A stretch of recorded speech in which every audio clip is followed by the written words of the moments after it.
Hello, everyone, and welcome to episode 6 of Backstage Pass. I'm your host, Ben Barnard, and I'm all alone today. Samantha Powell has deserted me for this episode, but I thought to myself, how can we right that wrong? And I thought, why not bring in one of our favorite producers? So introducing for this episode, for the first time ever as a host, is Carey Johnson. Carey, welcome. Hi, how are you? I'm good. How are you? I'm doing well. I see you got the memo for the clothing that I sent you. That's good. Black top. Slimming, you know. Glasses you're as well. camera. You don't normally wear glasses. So thank you for putting those on as well to join me. I wanted to make sure I saw you. I could see you, you know. Excellent. How are you feeling? It's your debut as a co-host for Backstage Pass podcast. Feeling nervous, I will say. Yeah. Very nervous. It's weird to be on this side. It's from time to time, it makes sense. But now, nope. Because you're usually producing the show. Why don't you explain to our listeners and viewers what that entails? So I'm one of the producers, and I will say mostly my job is making sure the information that you and our guests are talking about is correct, and also making sure everyone has the information they need. I'm not an editor, but I know everything that goes into it. So that is not me. But I'm probably, I would say, the operation side of everything. I make sure everyone has the information that they need, the links to come on the show. You know, we use a certain platform and everyone needs to have those links. We have the headshots. We have everybody's titles. We know who we're talking to. I make sure we know that. Yeah, and I can confirm Carey does a fantastic job of that. You know, we turn up to do interviews with guests, and there's a whole list of questions and talking points and all that kind of stuff. So that is, I mean, it's undoubtable that you are doing a great job on that side, but now you're on the other side of the camera, and you said you were nervous. I'm glad to hear that, because that means you realize the seriousness of this opportunity. You know, you never know where this could lead, right? I could be the next Katie Couric now. Whoever that is, that would be incredible. So... I'm sorry, U.S. reference. Yeah. I mean, anyone in the U.S. who gets that reference, good. For anyone outside the U.S. or who doesn't know, who is Katie Couric? She was a news anchor, I will say, kind of like 60 Minutes in that essence. When I was growing up, I actually went to school for broadcast. And that was one of the things that I wrote in my book, my goal, if I wanted to be the next Katie Couric. Nice. Did it happen? Kirk or Couric? Couric. It's Couric. Couric. Oh, sweet. Well, you're halfway there, basically. Anyway, speaking of your first time on the show as a host, there's another thing that's going to be happening for the first time, which is you're going to be going to ISE. How excited are you? Okay, so I'm excited to a point, I will say. I'm mostly nervous. Here we are, just nervousness coming out. A lot of today. Nervous energy happening today. I'm like a chihuahua over here. I'm excited because I haven't been out of the country since 2005 was the last time, and I went to London. Don't know if we count that as going out of the U.S. because it's very, everyone speaks English. Okay. But very excited to experience a different culture. I'm excited to test out my Spanish. Good. We'll see how that goes. Have you learned any Catalan since you've? Okay, so I mean, I'm sure you're aware anyway, but Barcelona is in Catalonia, and they have. It's like I guess you'd call it. Some would say a different language, some a different dialect, but there's just like some different bits. So I think from the things that I know, like one or two phrases, but if you learn a couple of phrases of Catalan, people would be super stoked, especially if you're speaking to Catalan people. Like, obviously, well, let's do a quick pop quiz. Spanish, saying hello. How's that? Hola. And good day? Buenos dias. Okay, so Buenos dias was the one I was actually searching for, not hello. In Catalan, you'd say bon dia. Bon dia, okay. So if you get into a taxi... Cut it off. Exactly, it's just quicker, easier. Bon dia, and then they're like, oh my God, she's from Catalan. She's Catalan, she's from Catalonia. Anyway... yeah, a bit Spanish is, that's a good start.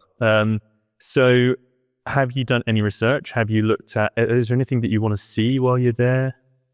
So my mom is very religious, and she has told me that I have to go to the basilica and I have to get something that is religious for her from there. So Nice. that is on there.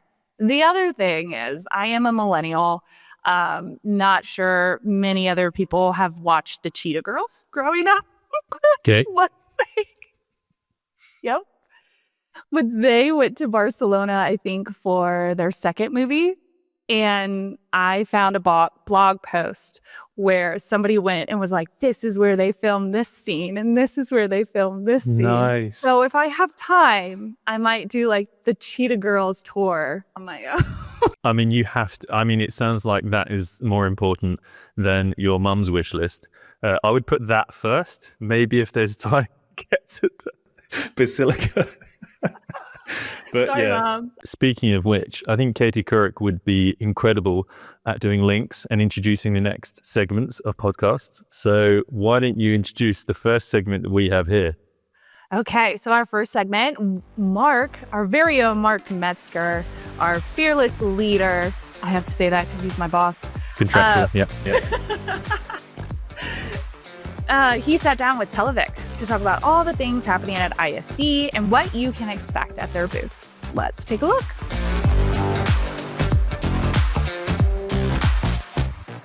Well, I'm joined now by Didier Rosez. He's the Senior Solutions Consultant with Televic. Didier, thank you so much for taking the time to chat with me this morning. Yeah, thank you for the opportunity. It's my first podcast, so I'm really excited as well. Perfect. We're so glad that you could do your first podcast here with Backstage Pass. We are honored to have you as a part of the show. We are really looking forward to ISE. We are recording this right after the holidays, so it feels like it's just going to be a mad dash to Barcelona at this point. Would love to maybe start, just talk to me a little bit about Televic, a little bit of the brief history of the company. I know there's been an evolution in the products and things that you all have focused on. Talk to me a little bit about what that evolution has looked like, and what has brought you to where you are today. Yeah, for sure. Actually, Televic has been around for quite a time. We were founded right after the Second World War. Actually, the owner was known as Mr. Radio. So radios, tube amplifiers, that was the beginning of Televic. To this day, we still sometimes get requests through our website from audiophiles that found amplifiers that want to restore it. So that's a really nice thing. But we actually started our conferencing business in the 70s, the early 70s. There was a lot of need for simultaneous interpretation solutions. We had the European Union that came to Brussels. So for us as a Belgian company, that was like the start of our conferencing solutions. Actually, one of the first meetings that was held was in European Commission. Funny story there. Back in the day, there were more ashtrays on the table than microphones. So luckily for us, that turned around quite a bit. And then over time, since we were a Belgian company and we had all those big international institutions, that's where we started. But from there, we grew into more a global scaled company, and we started doing distribution and also more diverse needs, I would say, in different vertical markets. And along the way, we adapted our solutions according to that. And up to date, we're basically a global company. We sell our solutions all over the world. That's wonderful. Yeah, and you mentioned, you're based in Belgium, so obviously at ISE, perfect show for you all. But how you do have that global customer base. So how do you maintain kind of that customer focus approach as you grow as a company to serve a global audience? Yeah, so for us, innovation is at the core of everything we do. And obviously, if you want to innovate, it's not all about the technological part, but it's also about how do you connect with your customers. So that's something that we really pride high in, that we really touch base with different stakeholders, not only end users, consultants, integrators, and making sure that we build solutions that really fit that overall arching idea of innovation and going for top-notch solutions. We have employees all over the world, and over the last 5 years, we really expanded. We have offices, obviously our manufacturing plant in Bulgaria, which we doubled capacity last year. We also have offices in France, in China, in India, and also a big push in the United States. Yeah. Well, and let's talk hybrid work, because that is one of the biggest global changes that we've seen, obviously, in the last 4 or 5 years since the pandemic. Televic has a number of recent solutions that you all have brought to the market for modern hybrid workspaces. Talk me through a little bit about some of those new products that you've had coming out. Yeah. Well, obviously, if you talk to people about conferencing solutions, they always think about the United Nations or to city council, more government business, right? So that's really what we call formal meetings. Meetings where there's a certain structure and a certain procedure to meetings. And we have all the hardware from an audio capture and reproduction, but also we have tools to manage that whole procedure, I would say, going from agenda management, voting procedures, etc. Now, with the whole shift through hybrid meetings, our solutions basically were also shifting into more informal meeting spaces where collaboration is more important. Typically, conferencing solutions in the past were always push to talk, a queuing system, etc.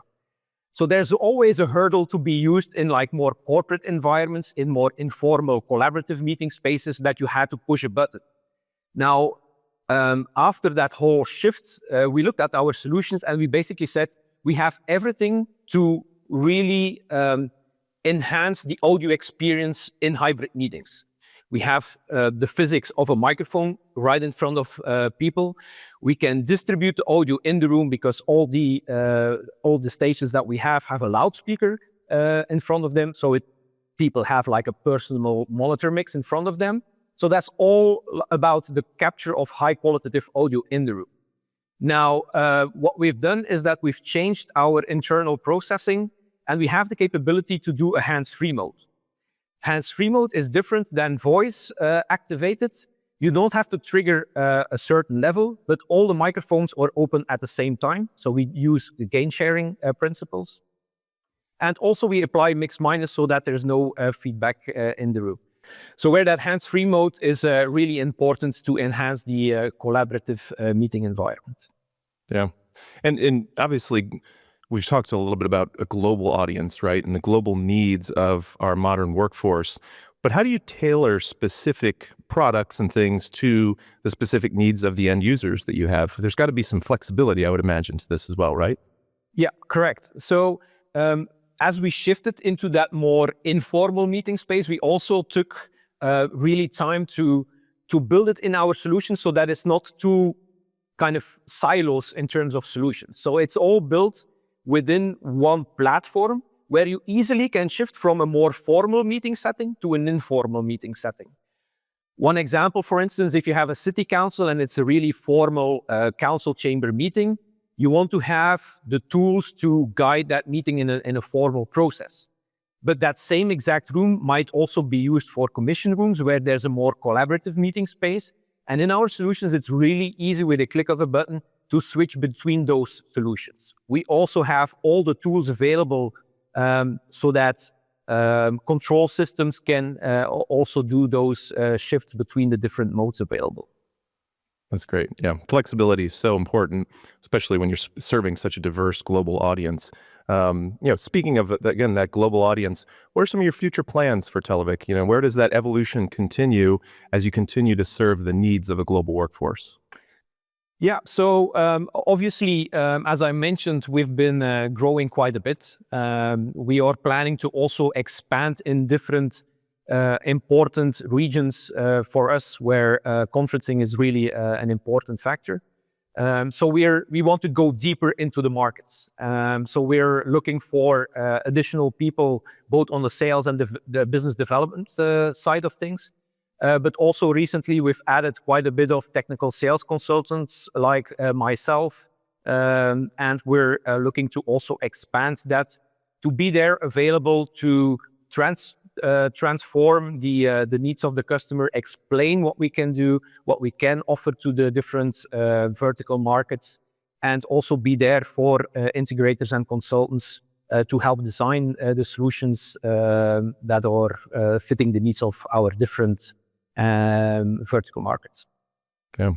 That's exciting. And I think the great thing, obviously, about ISE is the opportunity to visit your booth and to learn more. Talk to us a little bit about what visitors can expect when they're in Barcelona at Integrated Systems Europe. Where's your booth located? Where can they find you? And what can visitors expect when they stop by? For sure. Maybe first of all, we have a very extensive product portfolio. So we've built that throughout the years.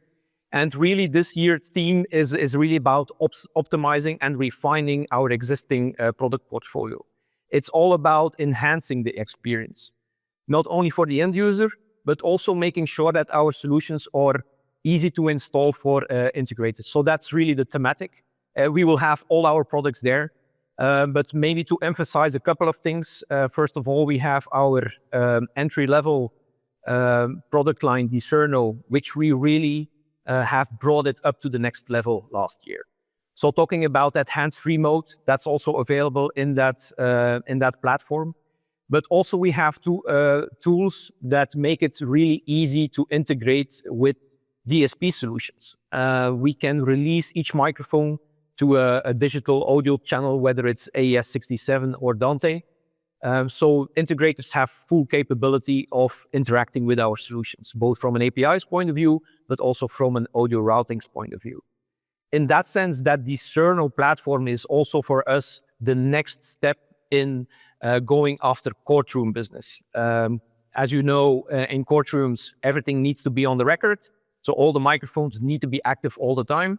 And we also have foreseen multiple features to make it easy to bring that audio to the recording applications that are being used in those specific markets. So that's one booth and one highlight on the booth, I would say, the whole Discerno and how we elevate everything we do while keeping the price points at an affordable level, I would say. Then on the other side, we've talked about the hybrids, the push to more hybrids. There we will launch a new product which is called Unicos Core. And it's really focused on a couple of key factors there. What we've seen in a lot of meeting spaces is that there are line of sight issues. Not only from participants not seeing a screen, but also from cameras seeing the participants. Now we have our Unicos multimedia device, so it's actually an all-in-one device. It has a 10-inch touchscreen, it has a built-in camera, it has the microphone and the loudspeaker. So capturing reproduction, visualizing, and also capturing the visuals. What we try to do here is that this really focuses on bringing that whole elevating that hybrid meeting experience into platforms like Teams and Zoom. We have created a solution where it's really easy to capture several microphones or several visual cameras in the room and making sure that we can bring those to remote platforms. So that's one of the things that we also added in our Confero web-based software, which is easy, very easy, intuitive web-based solution to have that capability to flexibly route several cameras to hybrid meeting platforms. So that's a new product that we will show in our experience room. I also mentioned the fact that we do informal and formal meetings. There we will also show in that meeting space how easy it is to switch between those different platforms. We'll use Crestron systems to do that. So we will switch from a Zoom room where people will see several persons that are captured within the room, really elevating that meeting equality. So making sure that people that are in the room and you see a conversation, that remote persons also really see what's going on into the meeting space. So that's a very important highlight on our booth. On the other hand, when we switch to the more formal meeting setting, There we switch to our own meeting platform where you can use a queuing system, where you can vote online and everything is merged together. So really emphasizing those two key factors. And then a third main focus for us, and that's also where we want to expand upon, it's a little bit a new market for us, is everything that has to do with tour guide systems. So we have our Unite system, which is really a versatile system that can be used for language distribution, can be used for intercom solutions, can be used for tour guide solutions. So we'll really highlight the capabilities of that Unite platform as well.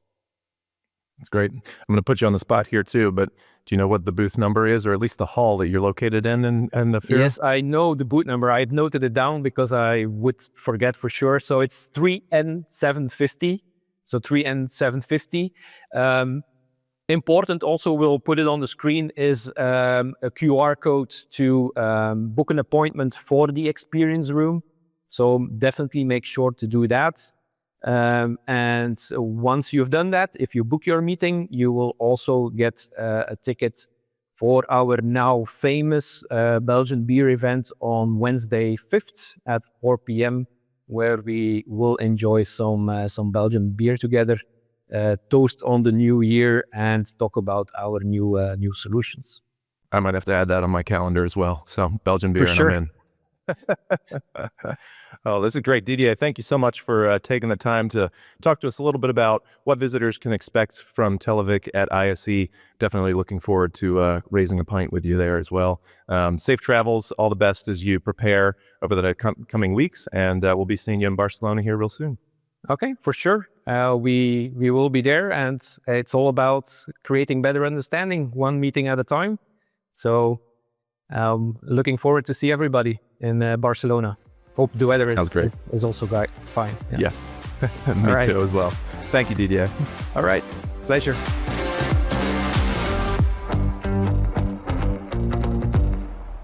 Well, thank you very much indeed, Mark. A fantastic interview there with Televic. And next up, I had the pleasure of sitting down with the chaps at NETGEAR AV to talk about all the exciting new things they're going to be showing at ISE. So yeah, let's have a look at that one.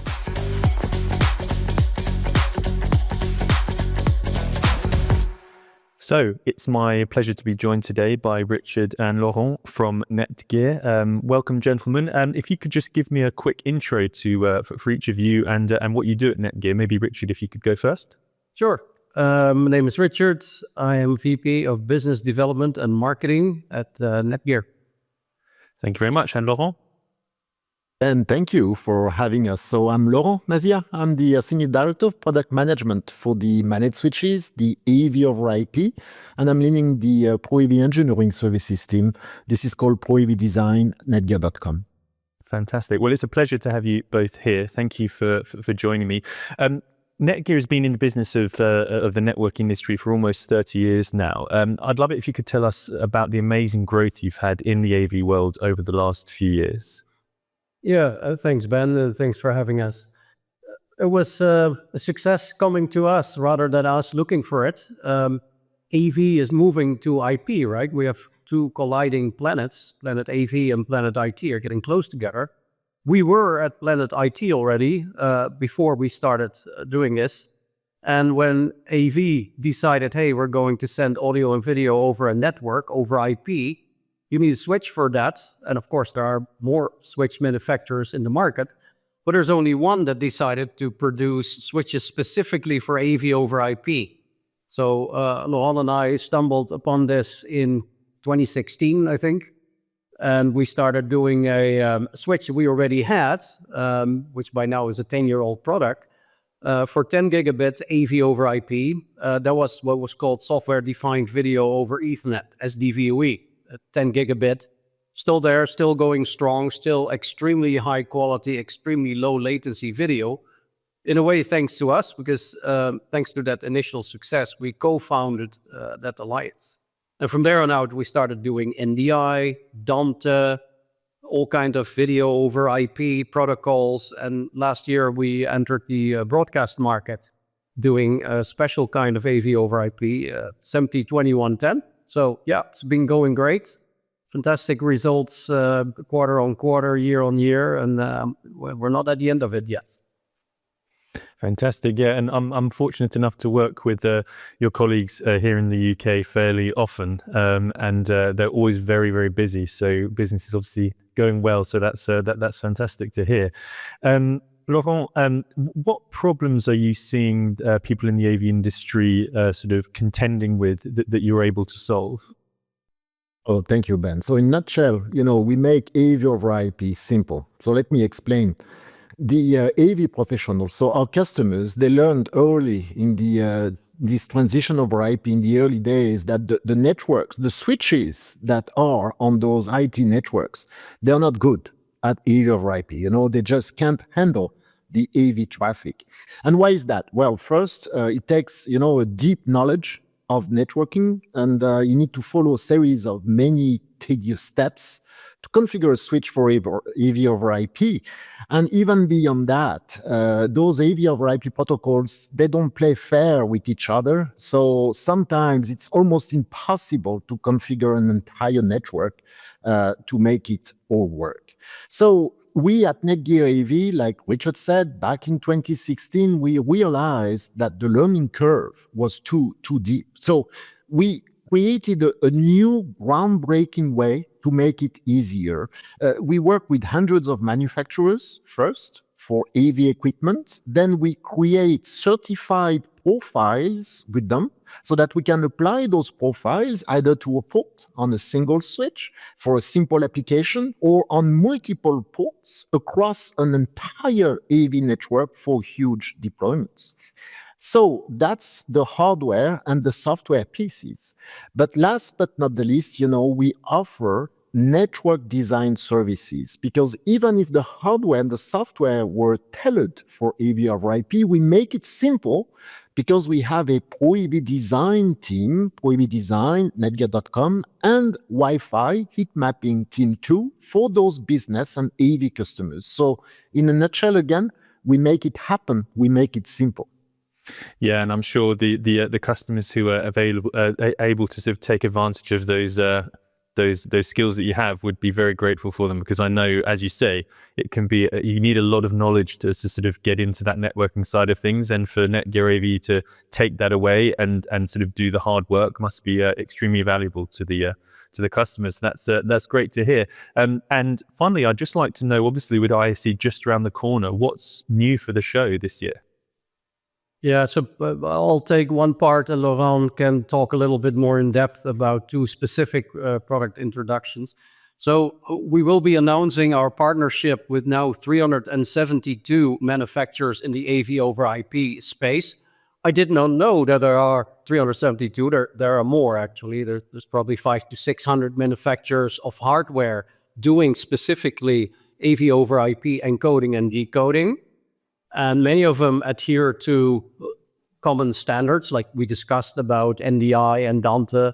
Although those are not open source protocols, they're commonly accepted. And we learned, as Laurent explained, to make it work. When multiple manufacturers are on the network, we make that work. I mean, it's NDI and Dante and a few others that we've seen more often. AES67, for example, AVB, we know how to do that. But you can complicate this as much as you want by throwing more protocols, more switches, more buildings, more fiber, more interconnect at it. And we see those really large installations getting more and more complex because there are more and more applications that use AV over IP and that simply run over the network. So we'll be demonstrating that. So we have made a controller called Engage that doesn't let you just configure one switch. It lets you configure at once all of them in an entire site, even multiple buildings. As long as this is one visible network, we can configure all of the switches at once. That's one addition. We celebrate these partnerships with all these manufacturers, and some of the stuff we'll demo on our booth. Our switches will be at about 200 different booths. Out of those 372 manufacturers, they'll be demoing their AV over IP over our switches, so that's exciting. I think in terms of our products, they're evolving, and I mentioned 702110 already. So maybe Laurent, you can talk a little bit more about what we do with Engage and what we do with the latest and the greatest in our switch portfolio. Yes, thank you, Richard. So what you're going to see at ISE 2025, we are in the hall 2, and this is the stand 2T710. And we are very excited because we are coming with the latest generation of our Engage controllers. So maybe let me back up a little bit. As I said, in 2016, we said, well, we need to have profiles so that we don't, configure switches in the IT interface with hundreds of different things to do. Instead, we have a profile that is ready to go, that is already certified. But that was in a AV user interface on one switch. So if you have 2 or 10 or 20 switches to do, you need to do it 2, 10, 20 times. So a few years ago, we went live with our first edition of the Engage controller. The Engage controller is a software application, runs on your Mac, Ben, or on your Windows PC. And when you install it for free, netgear.com/engage, you can discover all the switches, manipulate your site, and apply this AV user interface, not on one switch anymore, but across the entire network. So at ISE next month, in a few days now, in hall 2, stand 710, we are live with the Engage 2.0. A brand new generation. What's that? Well, same good things. We are installing those profiles across the entire network with all the NETGEAR AV line switches, 4250, 43, 4350, 4500s. But in addition to that, we are bringing Wi-Fi 7 access points, and the NETGEAR Pro Wireless PR460Xs. So, in a nutshell, bringing a router is a lot of convenience, because this way you can do a subnet outside of the corporate IT network. You can maybe distribute internet on the VLANs or the profiles you want, and you can manipulate your MDNS, your Bonjour. You can send across the VLANs your Chromecast or Spotify. More importantly, the Wi-Fi can be a very good convenience in AV over IP. You may have some touch panels, you may have some control devices. Instead of wiring them, you can actually then go Wi-Fi per profile, per VLAN. So we are extending the AV over IP network to the Wi-Fi and to the internet. Let me give you another example. You're going to be at ISE, Ben. If you show up there, you're going to get one connection out of that site. You cannot really manipulate the router or the firewall in that place. So bringing a PR460X Pro Wire in NETGEAR AV lets you get the internet and benefit from a very simple inter-VLAN internet connectivity if you do streaming, for instance. So the Engage 2.0, of course, is available right now. It's going to be demoed on our stand. And I would maybe, to fully answer Richard's question, let you discover a last example. We are speaking a lot about broadcast ST2110 now, and ISE becomes somehow a broadcast show too. You have a dedicated hall. So now that we have boundary clock, SMPTE ST2110 capable switches, this Engage 2.0 comes, and we are going to see that in a few days at ISE. That's a world first. A hybrid profile, so that instantaneously, if you have Bolero Reader, Intercom, RTS, or Ringo AES67 equipment, you can deploy SMPTE ST2110 AES67 PTP boundary clock on the switches that can do that on your network, and do the transparent clock everywhere else. That's a 2-minute setup for a huge deployment that we are making possible. Well, that is absolutely fantastic. And I mean, now, Laurent, I think you and Richard both need to just rest your voices, because when we get to ISE, you're going to be telling this story so many times, I'm sure, and your stand's going to be full of customers, and really interesting to see that we'll be seeing the Powered by NETGEAR signs all over various halls. Maybe people can go on a scavenger hunt, see how many they can spot throughout ISE. But yeah, that sounds absolutely fantastic. And thank you very much indeed again for joining me today. It's been a pleasure talking with you both. I look forward to visiting the NETGEAR stand at ISE.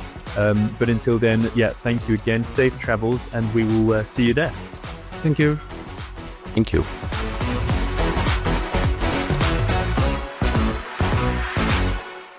So thank you very much indeed there again to NETGEAR AV for joining us, and also to Televic for speaking to Mark earlier on. Well, that's the end of another episode. Carey, thank you so much indeed for joining me today and for stepping in. What have we got to look forward to for episode 7? Yeah, so episode 7 is the last one before ISE gets here. So we're doing a know before you go sort of thing. So even though you and Sam have talked about all the things everyone should know before going to ISE, we thought it would be great to kind of compile an episode just all together about all the things everyone should know before you go to ISE. So that'll be interesting. And I will be on the other side of the camera this time. No, that's what you think. I am new. I have to be paying attention. As we talked about, I have not been to ISE. So I need all this information, right? That is true. I can't be a part of it. You are the key audience. You need to be watching, listening, taking notes. Yeah. Because I might end up lost, and then my husband will have to track me. Well, I suppose actually this is a perfect test case of whether the Know Before You Go episode actually works, because you will be watching, making notes, and afterwards we'll do a follow-up. And if you have survived, it means the Know Before You Go did its job. Okay. If I end up back home, yes. And that's the commitment that the staff here have, is they will put themselves potentially in harm's way to make sure that the podcasts do what they promise to do. Right. So you and Sam better... we better give you some good advice. Right. Yeah, I don't want to be walking out in the middle of the street, get hit by a taxi. No, nobody does. No. So, well, again, Carey Johnson, Katie Couric, one and the same. Thank you very much indeed for joining me today, for stepping in. It's been a pleasure. And for everyone watching and listening, thank you for coming along and watching us here for this episode of Backstage Pass. And we will see you on the next one. Bye. Bye.